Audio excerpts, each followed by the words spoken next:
Bilis! Kunin mo yung parang gising sa baba! Masusunod si Eric! Saan mo? Sige na, buksan mo na yung pinto. Baka masunog ka dyan. Oo baka masaktan ka. Ay, teacher na masaktan ka, Eric.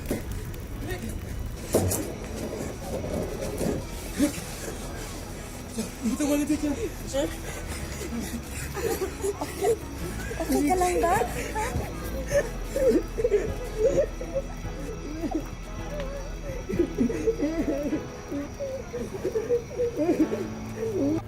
Pasensya ka na. Alam mo naman na ikaw lang ang pinapakinggan ng batang yun. Walang anuman ho yun. Siya nga pala, Nay, ngayon pa lang ho, sasabihan ko na kayo magpapaalam na po ako. Ha? Bakit? Sa susunod ho na linggo, iba na ho magtuturo kay Eric. Lilipat na ho kasi ako sa correctional eh. May pagkakataon kasing turuan ko yung mga nare-rehabilitate sa kanilang institusyon. Ha? Naku, sigurado ka, Tits? Halang ang mga bituka ng mga yun. Matututo pa ba ang mga yun? Kung ma-rape ka doon, manakawan, ma-hostage, dito ka na lang. Mas kailangan ka namin dito. Tsaka, kakayanin mo ba yun?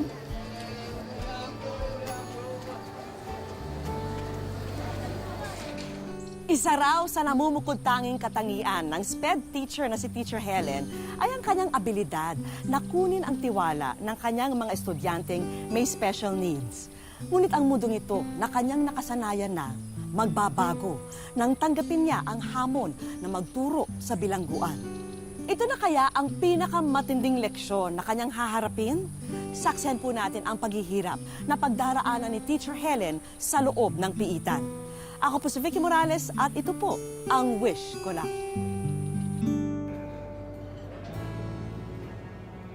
Oh, sino sa inyo ang gustong mag-aaral muli? 5 taon na ang napatay ko. Gusto mo isama pa kita? Nandito si Teacher Helen. 3 na ang nag-aasa ako. Pwede ka pang pang-apat. Ma'am, huwag po kayong mag-alala. Kasama niyo po ako.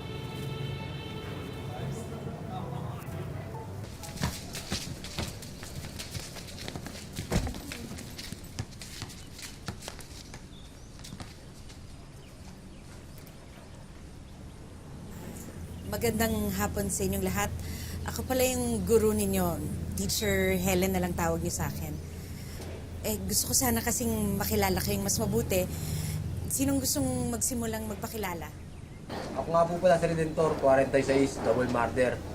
30 taon na ako nakakulong. Ako po pala si Bentong, 37 taong gulang. Nang rape, 5 taon nang nakakulong. Itay na yan! Baka gusto mong... Tama na yan. Ikaw naman. Ma'am, ako nga po pala si Pinyong, alias Mr. Pogi. Paratang nila sa akin, Achay Killer. Magaling ka sa pangingitnap. Sandali. Okay. Sila pare. Okay na yan. Okay pare. Oo. Sila. Yung... Ikaw naman, yung... Nasa gitna, dun sa likod na likod. Anong pangalan mo? Joy. Iyak ka pa? Hindi pa sabihin ko bakit ka nandito. Problema ka ba, ha?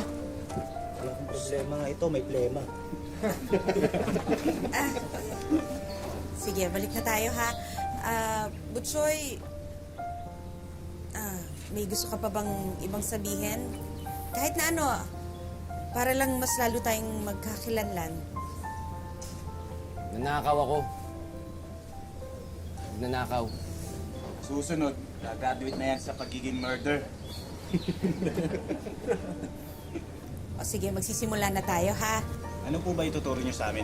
Kahit na anong kailangan nyo para makapagsimula at makapag-umpisa ng tama ulit. Tuturuan niyo po ba kami paano makatakas dito? Pwede rin, pre. Siguro, mag-umpisa muna tayo sa arithmetic.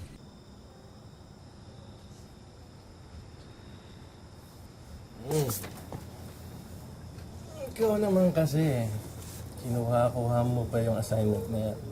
Yan, tuloy. Hanggang dito sa bahay, dinadala mo yung mga problema sa trabaho. Pag-aawayan pa natin to. Diba? Tapos na yun. Sinabi ko na naman sa iyo yung mga issue ko, kaya ako tinanggap tong assignment na to eh. Naniniwala kasi ako na sila rin may karapatan silang matuto. Makapagtapos. Teka lang. Saan nga ba tayo nagkakilala ulit? Yun na nga, hindi ba ikaw, isa ka rin doon sa makukulit na estudyanteng tinuturuan ko noon? Diba? Eh, katulad nila, karapatan din nila yung maabot yung naabot mo. Diba? Sino sa inyo dito ang magaling sa arithmetic? Taas nga kamay. O sige, ganito na lang. Meron kayong 15 pesos. Dadagdagan ko yun ng 20. Magkano na pera nyo? Dito, 15 plus 20 is? 30, ma'am. Naku, Betong, kulang yung pera mo eh. 15 plus 20 is? Eh kasi po, kinupit ni Butchoy yung 5 piso. Hoy, Butchoy! Labas mo na! 5 piso na lang, kinupit mo pa. Problema ka ba, ha? Ako kung binubuisit, ha? Kumalabang ka na? Ano, tara! Kabago-bago mo lang dito. Ano? Sandali. Tama na yan. Sige, ano? O yan, sandali lang. Tama na yan. Sige na, magsiupo na kayo. Sige, kung hindi muna tayo mag-arithmetic, iba na lang ang pag-aralan natin. Ha? Salamat. Yes, ulitin ha. Ang tulong ko lang kayo. Ay, hindi na, Mr. Miss Pogi, ma'am. Mr. Pogi, salamat. Kaya ko na to. Ang dami yung dinadala, oh. Hindi, okay lang. Sige, salamat ha. Sandali lang, ma'am, parang may naiwan kayo.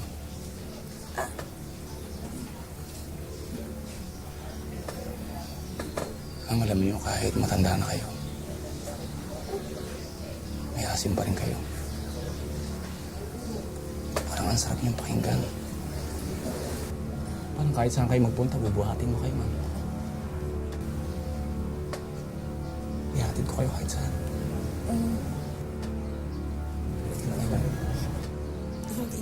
Hoy! Ano ginagawa mo? Ha? Ano ginagawa mo? Gusto kong susildo mo! Basta doon! Okay lang, ma'am. Pasensya na po. Ako na pong bahala doon.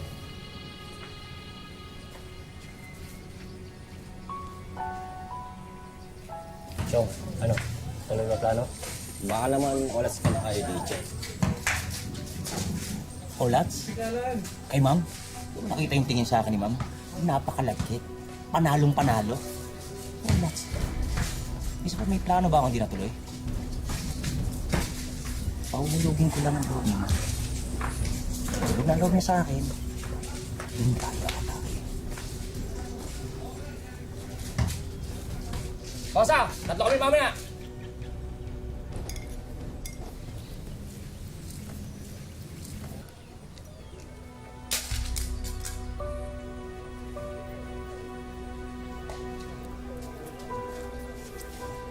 Problema ka ba? Ikaw, ano problema mo? Hindi nang babastos ka eh. No, Ano nangyari, ha? Ano? Tara, suntukan na lang. Suntukan. Ano? Tatayan na lang! Oh, 5 sigarilyo. Tapos na ako 5 sigarilyo, dito ako na isa. Dalawa sa'yo. Oh, sige, sige. Yapot mo na. Kosa, tatlo sa'yo, ha?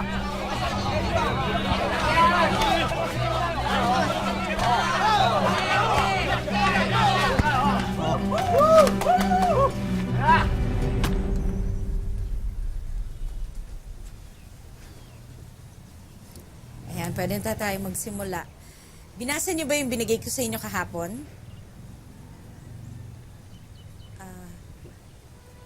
Hindi po namin nabasa, ma'am. Busy po kami. Sige, iba na lang pag-usapan natin. Parang kulang kayo ng isa. Asan si Butchoy? Pinarasahan po. Pinarusahan? Bakit? Ayusin mo yan, ha? Gusto ko nakikita ko ang pagmumukha ko sa mga talis na yan, ha? Ayusin mo, ha? Masyado kang maangas, eh. Butchoy?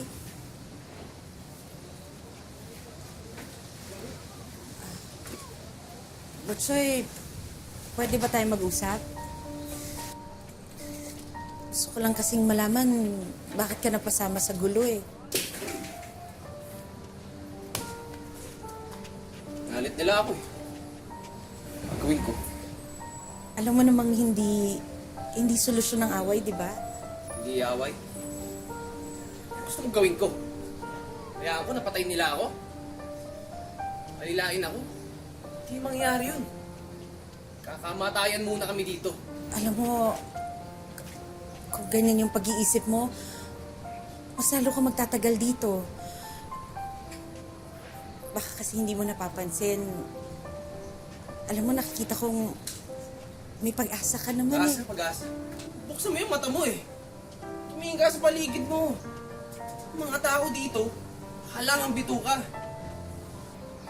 Iniisip mo lang yan kasi yan yung nakikita mo. Yan din yung sinasabi nila sa'yo. Pero kapag binuksan mo yung puso mo, magiging malaya ka. Madaling... Hindi. Turingin ka pa namang teacher, pero puro kasinungalingan pinagsasabi mo. Ha? Baka gusto mo. Ikaw na unahin ko.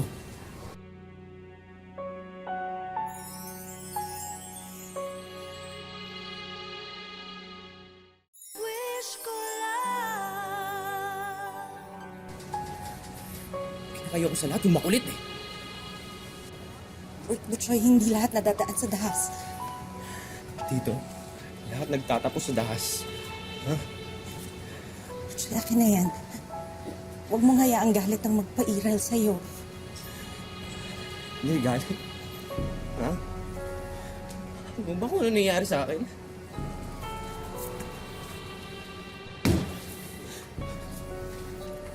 Nakakaulang naman ako eh. Sino naman ako pumatay? Nagnakaulang! Tingnan mo ang ginawa nila sa akin. Sinapo nila ako dito kasama ng mga demonyong yan. Alam mo, buti na pumatay na rin ako para magsama-sama na kami dito sa pertong to. Butchoy, yung impyernong sinasabi mo, nasa utak mo lang yan eh. Sino ka ba para paniwalaan ko? Ha? Mga alam mo sa buhay ko. Hindi ako maniniwala sa'yo. Hindi man kita kilala. Pero nakikita ko yung mga pangarap mo. Sinungaling! Sinungaling ka! Hindi naman ako nagsisinungaling. Alam mo ba, ang asawa ko, dati rin katulad mo. Kaya naniniwala ako na meron pa kayong pag-asang magbago. Hindi totoo yan. Butchoy.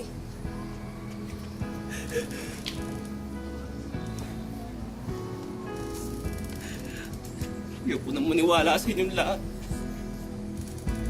Alam niyo, iisa lang naman tingin niyo sa akin eh. Walang kwentang tao. Walang pangarap. Walang gagawing mabuti. Tama na, pagod na ako. Hindi naman totoo yun eh. Ikaw ba yun? Yun ba tingin mo sa sarili mo? Walang kwentang tao? Di ko alam.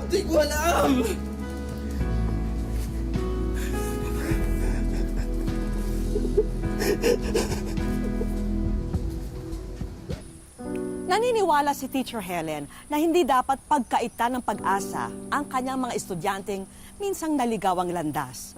At isa na rito ang bagitong si Butchoy, na bagamat puno ng galit at puot ang puso, pilit pa rin siyang ginagabayan ni Teacher Helen upang muling mahanap niya ang tamang daan. Pangalawang klase natin gagawin yung pagpaplano natin. Chong, sigurado ka ba makakatakas tayo sa balak mo? Nagawa na nga yun, di ba? Di ba nakatakas naman sila? Kasama nila yung mga kulang. Pero napatay sila, di ba? Hindi ba naman mga tanga? Foreigner yung stage nila. Kaya dadalhin natin yung picture na to. Hindi na tayo nilito. Balitaan ko bukas magkakaroon ng gulo sa kabilang dulo. Yung dalawang pangkat. Sa dalawang klase na at gagawin yung pagpupulong natin. Ate, tingin mo. Problema ka?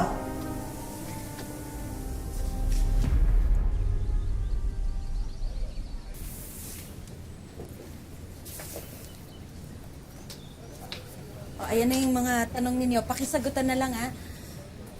Mayor, ay, pwede ho ba akong mag-CR lang? Kanina pa ho kasi ako ihingi eh. Sige, walang problema. Ako na ba? Salamat po. Ayos.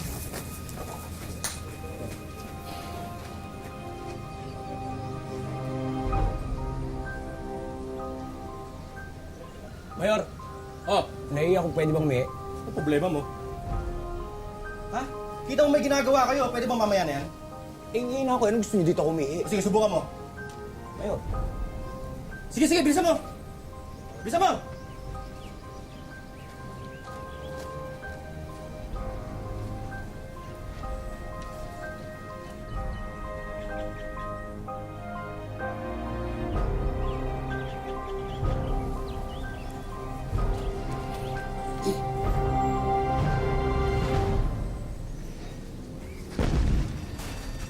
Ano yun? May kaguluhan sa silda. Bilang! Bilang isa, bilang dalawa. Alisin niyo! Bilang ba? Bilang anim. Bilang ito! Bilang walo. Bilang jam! Bilang gampo! Nabig isa! Huling bilang, sir! Mayor! Oh! Ulan na isa! Sino lumamana? Sino lumamana sa inyo? Ewan, malay namin sa'yo. Ikaw naman ang bantay dyan eh. Ano? Bastos ka! Wala kang respect! Ang bastos nito eh!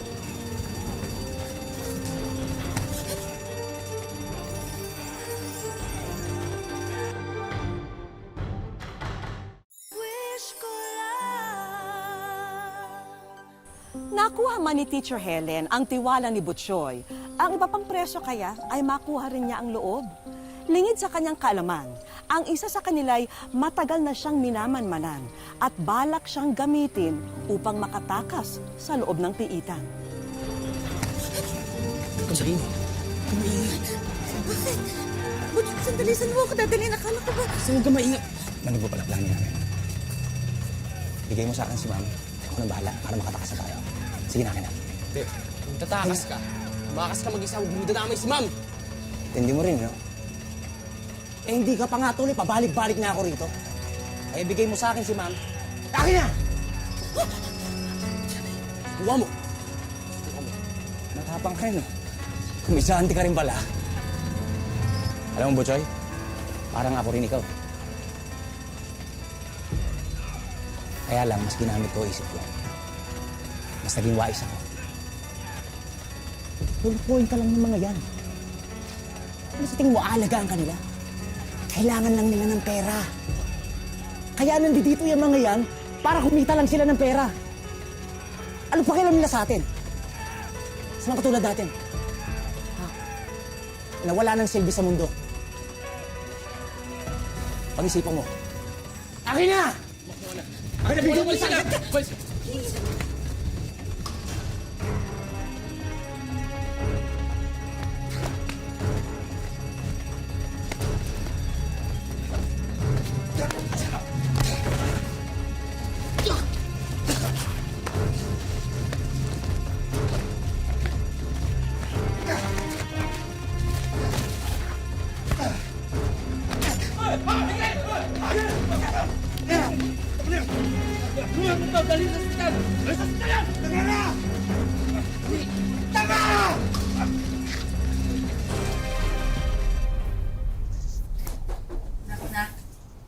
Ay, ma'am, kayo po pala. Pasok po.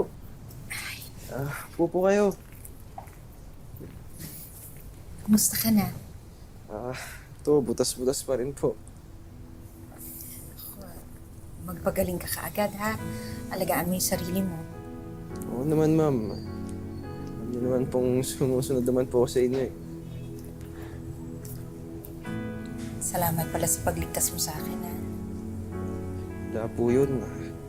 Ako nga po dapat magpasalamat sa inyo. Binago niyo po ang buhay ko. Anong plano mo pagkalabas mo dito? Siguro hindi ko na lang po ulitin yung mga maling nagawa ko dati. Ngayong natuto na rin po ako. Alam mo, dahil dyan, meron akong sorpresa para sa'yo. Presa po. Alam ko kasi, hindi ka naka-attend ng graduation mo. Kaya ito diploma mo.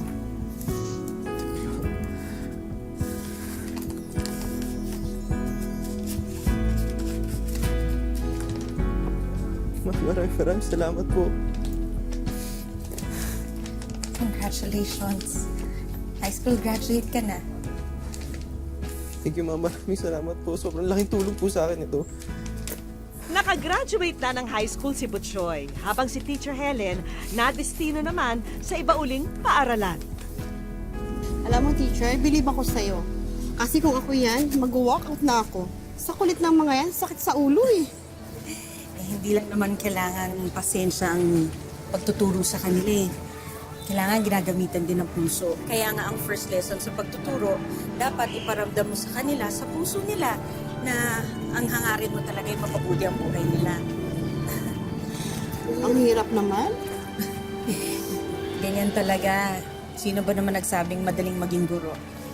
Okay. Halika na. Sige.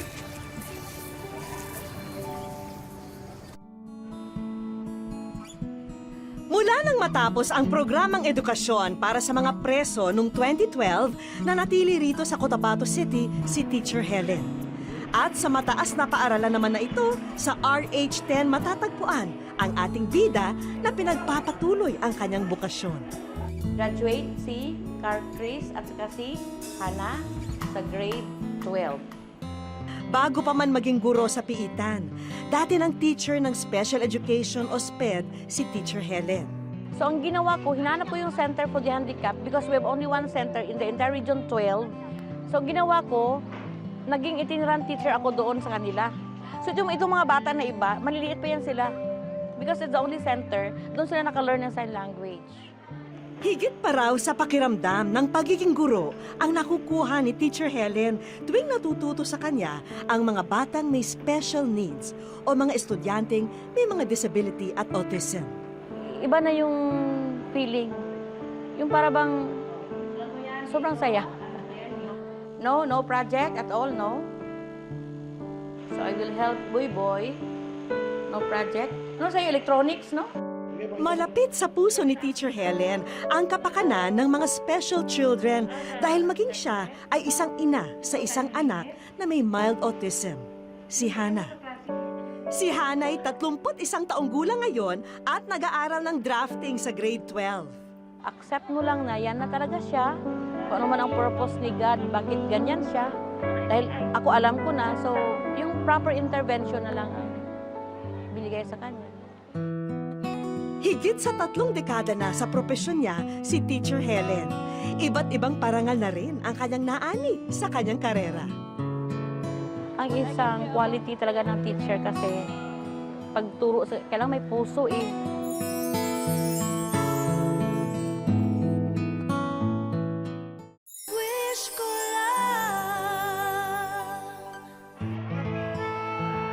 Panibagong araw na naman sa paaralan at tulad ng dati, diretso sa silid-aralan ng SPED si Teacher Helen.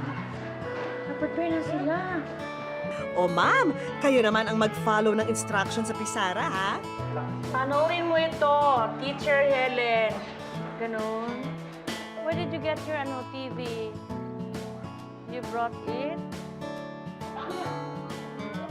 Ito ang unang pagkakataon na mapapanood ng butihing guro ang ilang eksena ng pagsasadula ng kanyang buhay. Dahil siya ay nasa Wish Ko Lang. Hi Helen! Welcome to Wish Ko Lang. Hanga kami sa iyong dedikasyon bilang guro sa ating mga kababayan dyan sa Cotabato. At bilang pasasalamat sa iyong pagbahagi ng inspirasyon at pag-asa, hatid namin ngayon ang ilang mga regalo na sana makatulong pa sa iyong bokasyon. Una na yan, itong bagong TV na magagamit mo para sa iyong pagtuturo ng mga estudyante mo sa special education. Ha? May iba pang mga sorpresa ang naghihintay sa iyo sa araw na ito. Maraming salamat ha, Teacher Helen. Sobra kayo! Ano ba yan? Wish ko lang pala yan! Oh my God! Actually, sabi ko, how can I reach that wish ko lang? Mula pa noon, hindi ko in-expect na ganitong gift ni God sa akin ngayon. In my how many years of teaching the special children, gift of God. Wish ko lang. Thank you very much.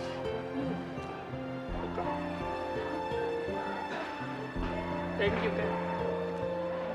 Maging ang ilan sa mga estudyante ni Ma'am naantig sa sorpresa sa araw na to. Very good gift daw ito. Very good gift. Okay. GMA is only an instrument. Huh? Parang instrument for giving us this. Because all these things come from God. Sunod lang kay Teacher Helen dahil aapaw pa ang sorpresa sa likod ng pintong ito. Magluto-luto na.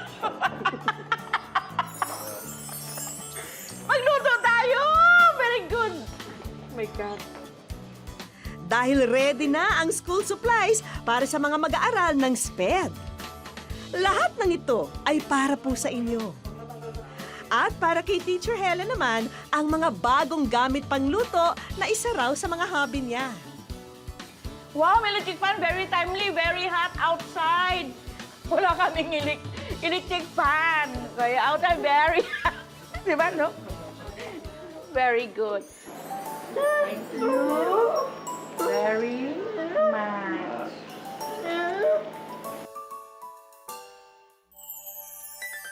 Madalas nakukulong ang ating isipan sa samot-saring karimlan sa tuwing tayo'y naiipit sa matitinding pagsubok. Pero pinatunayan ni Teacher Helen na ang kaalaman at karunungan ay maaring maging susi para maging malaya at maging daan sa pagbabago. Hanggang sa susunod na Sabado mga kapuso, ako po si Vicky Morales at ito po ang Wish Ko Lang.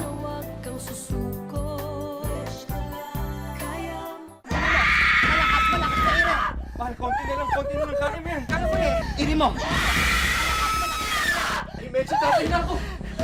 Bakit hindi ko narinig yung anak ko? Hindi siya umiiyak!